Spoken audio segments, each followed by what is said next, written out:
Okay, so you have chosen to make a logo. In this video, I'm going to walk you through what I know about making logos in Adobe Illustrator. Step one is you're going to want to make a new file, and you're going to want to make it logo sized. So I would recommend going over here to the right, changing the units to millimeters, and we want to make sure that your file is big enough to fit on a button, and so I'm going to recommend you make the dimensions a square 200 millimeters by 200 millimeters. You're also going to want to change the color mode to CMYK. That is the color mode for printing out, and what it says here is it may look a little different on the screen as when we print things out. So we're going to go create. And there's your basic workspace. So now what we're going to want to do is we're going to want to bring into this workspace your quick sketch, rough sketch of what you want your logo to look like.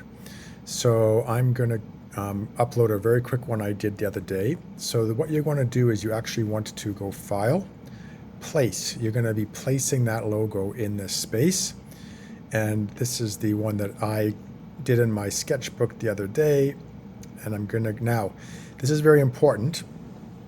We want to trace this. So we want to put it on its own layer in the layers panel over here. So we're going to click on template when we import it. And now we're going to click place. And you'll notice what it does is it puts it in there here on its own layer and it locks it right away. So we can't mess with it. So what you're going to want to do is trace this, and we'll resize it in a second. While I'm focusing on the layers panel over here, you can see up here, this is the layer that you're going to actually trace on.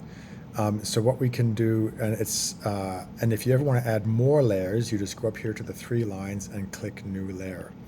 So if I go up here and double click on this, I can call this logo trace, something like that. It's always a good idea to name your layers.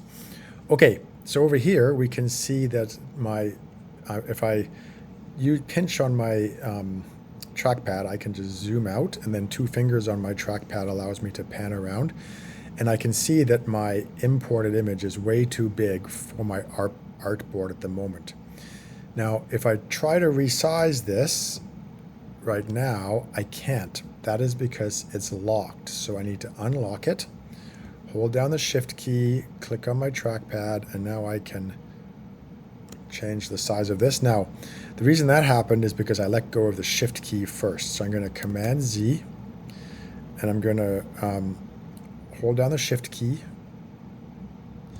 I'm going to click on this, go over to the corner so I get the two arrows. I'm going to click, I'm going to hold down the Shift key. The Shift key just keeps everything proportional.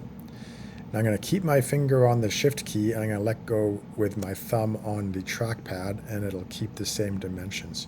So I'm just going to use my fingers again to pull them apart on the trackpad to zoom in, and I have got my layer here to trace on. I'm just going to lock it. So now I want to trace it, and you'll notice right now this layer is highlighted. So in order to trace it, I want to click on the layer above. So now I'm drawing on that. And so now we're going to use the pen tool. So this particular logo is mostly straight lines. So we will use straight lines for this one. We will talk about curves in a second tutorial. So I'm going to go get my pen tool here. I'm going to click on a corner. And all I have to do is go and click on each of these corners. Now you'll notice that it's filling in with white. That is because over here in the properties panels, I've got my fill set to white. So what I recommend you do while you're tracing is just change it to this square with the red line through it. That means no fill. And you'll also want to make sure your stroke is some color you can see. And you can always increase the thickness of it too if you want to just be able to see it better. So now I'm just going to keep on going with my pen tool like this. Okay, now let's talk a bit about the pen tool. So let's pause for a second. Oh, cancel. Okay.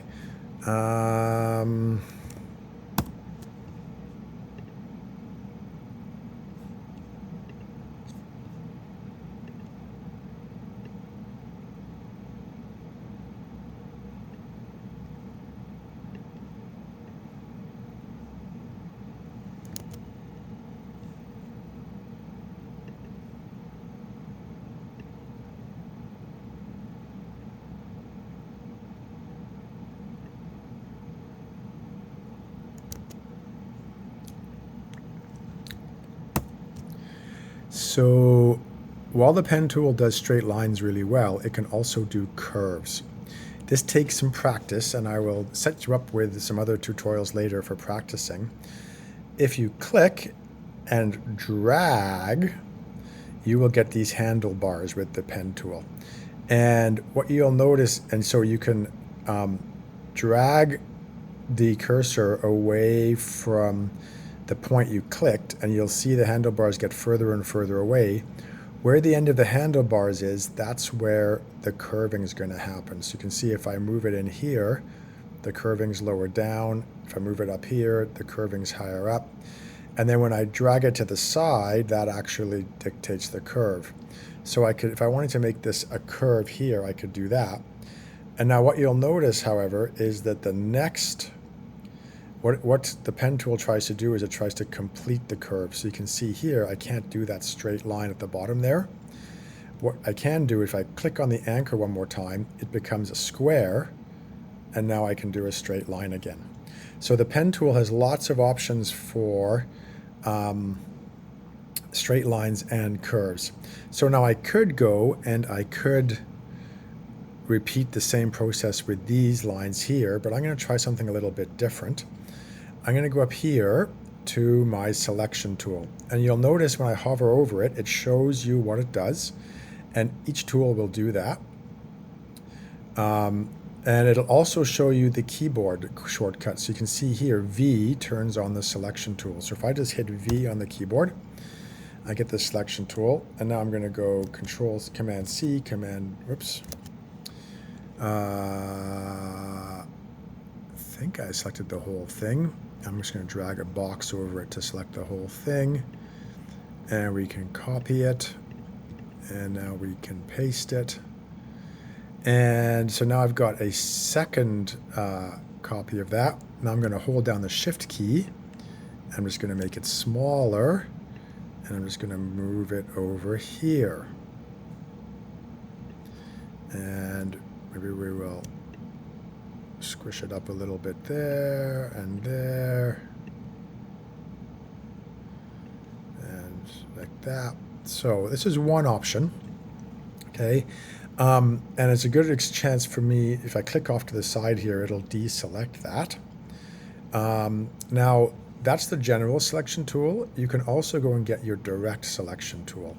And the difference is, if I click on the direct selection tool, you can see I've got all of these extra points.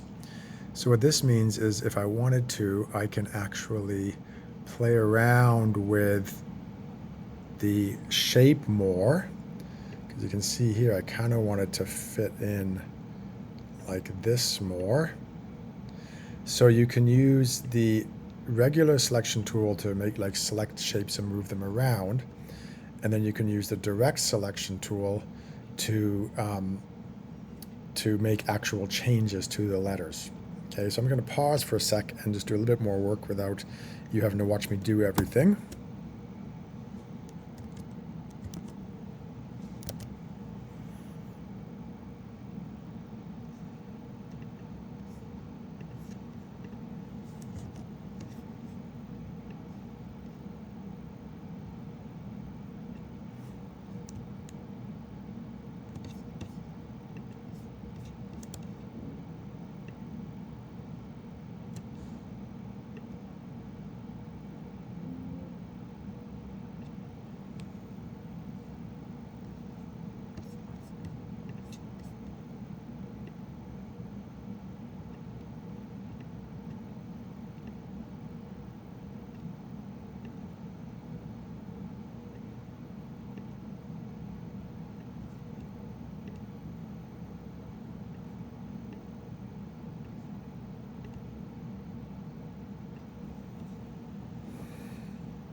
Okay, so I'm not going to bother doing the fill part. I want to show you a few other things you can do when you have your closed shapes. So I'm going to actually select all of this, go over here to my properties menu, and I'm going to reduce the outside to just 1 point. And I'm actually going to now go to my layers menu, and I can go over here and just turn off my template here. All right, so now I've just got my shapes, and using the selection tool, if I select them all, move them over here. All right, so what I want to do now is add some insize to these. So one option is to just go over here to your properties panel, go over to your fill, and you can just pick one of the colors from in here. So you've got swatches. Swatches are instant colors. You can also go and you can put in your CMYK. You can use your sliders, or you can just pick a color from in here. So if I could go like that. Okay, and so those are probably your two best options for picking colors. Remember, if you have a hex code, you can put the hex code right in there and it'll match the hex code. Now another option I'd love for you to play with is this generative shape fill down here. So I want to spend the rest of this video talking about this generative shape fill. This is a brand new feature, and if you click on it, you can use AI to fill in your shape. So you can type it in here. What I would recommend you do is you click on the settings, and the settings give you all of the different options. So maybe I want it to look like, I want that to look like a cliff, rocky cliff. So I could type in here like rocky cliff,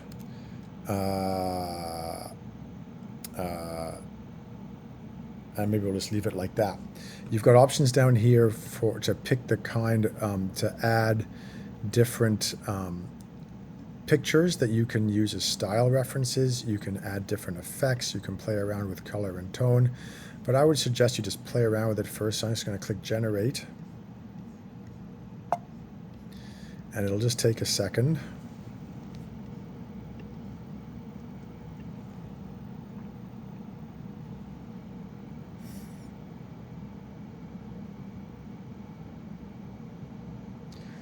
And so now, so I can pick one of these. So you can use AI and play around with it yourselves. That's not a particularly useful rocky cliff. I think that one's better. To add, you can add different textures. So this one, maybe I'm just going. So you can play around with that, and maybe as a class we can kind of, as people come up with some good prompts that do the generative shape fill, they can use those. Okay, so I'm just going to hide this button right now. So finally, we've talked about the pen tool. You're going to probably want to use a shape or two in your logo. So what I'm going to do is, so the way you can pick different shapes, you've got rectangle shapes here. To get a circle, you use the ellipse tool. Okay, and you can just click and drag it. And when it's symmetrical, you'll get the lines as long as you have Smart Guide turned on. And so I'm just going to quickly show you that. If you go to Object, View, down here you need to have Smart Guides turned on in order for it to get that kind of extra information. If you go to the Polygon tool and you click, it'll ask you how many sides. So if you want to do a triangle, you do 3 sides, and so on for other kinds of polygons. And now you'll see here, I've got the crosshairs. That's because it's still trying to make triangles. If I just push V, that's the shortcut for the select tool. It'll turn into the select tool. And you've also got under here a star tool and a line tool. Okay, so that's where you get your shapes. And now the last thing I want to show you is, often, let's put a few shapes together here. Let's put a circle there. Let's go get another shape. Let's go get a star tool, and let's put a star in here. V. All right. So sometimes you'll have shapes that you want to make that are a combination of different shapes. If that's the case, what you can do is you can make all the different shapes, and you can go over here and get your shape builder tool. And before you get the shape builder tool, what you need to do is select the shapes. Oops, I'm going to see if I can do it without selecting my M there. And then you go over here and get your shape builder tool. And you'll see here, when I hover over stuff, it'll select all the different parts. By default, it's going to connect all of the parts. So you can see here, as I drag down, it's connecting all those shapes. And now what it'll do is it will make a compound shape from all of those shapes. So then if you wanted to, you could then, and I'm making this up as I go along, so I'm not quite sure what this is going to look like, right? You can then move that shape behind your logo, and the easiest way probably to do that is to go arrange. So right click on it, go arrange, send to back. And then if I add a fill to that, or we could even add a generative fill. Should we try that? If the generative fill toolbar is not there, then you can right click and you should have the option for the generative fill toolbar. Let's fill this up with blue ocean waves with the sun glinting off them. And we'll see what happens with that. So that gives you a general overview of some of the main tools available to you in Illustrator that you can use to make a vector graphics logo of your design idea. He's not very good. Let's maybe go with that one. Okay, so clearly you can do better than this. This is just meant to be for demonstration purposes. In fact, I think we might be better off to just put a nice fill of some kind in there, right? And we're going to get rid of the stroke. Let's see how that works. Okay, so I'll leave you with that. That's okay. Then the last step is, when your logo is ready to roll, you need to get it ready for us to print out for your buttons or stickers. So what you're going to want to do is download the template that I have saved for you, that I have shared with you. And in this template this is the exact size of the button. So you'll need to go get your logo, copy it. And now what I would suggest you do is you paste it into the artboard beside the template first. And you can hold down Shift and you can resize it. And you just need to make sure that it will fit inside there. And then the final step is to export it, and I'll do a separate tutorial on that.